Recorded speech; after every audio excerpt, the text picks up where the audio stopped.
Chris Evans' villain era is set to continue in an upcoming movie with Aubrey Plaza, and I'm excited. As we bid farewell to Chris Evans' Marvel role in Avengers Endgame 5 years ago this summer, it's been a fascinating trip to watch where the actor has gone next. After playing Captain America for nearly a decade, a hero who was frequently far too wholesome for modern times, the actor has recently drifted into a slew of villain parts, and he plans to continue this pattern with his upcoming film, Honey Don't.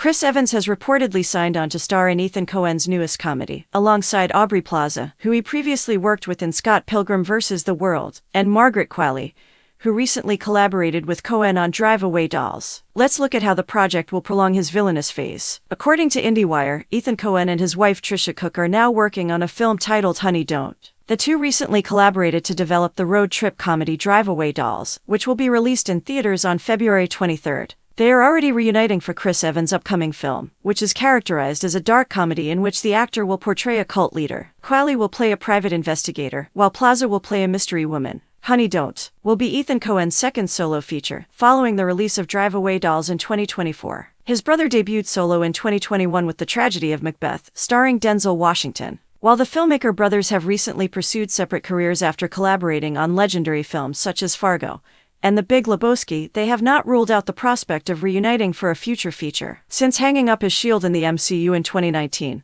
Chris Evans has been on something of a villain phase. It began with 2019's Knives Out, when he played Hugh Ransom Drysdale, and has continued with 2022's The Gray Man and a vicious pharmaceutical executive in 2023's Pain Hustlers. When asked about choosing parts other than Captain America following Endgame, the actor stated that Steve Rogers was more against type than his previous roles. Evans hasn't just played the evil guy. He also portrayed Buzz Lightyear in 2022's Lightyear, and starred as an unlucky in Love Man in Apple's Ghosted, which smashed streaming service records in 2023. While I adore watching Evans, whether he is the good man or the bad guy, the concept of him portraying a cult leader has me quite intrigued. I believe Evans can approach a job like that in a variety of ways, and I'm excited to see him work with Ethan Coen and reunite with Plaza.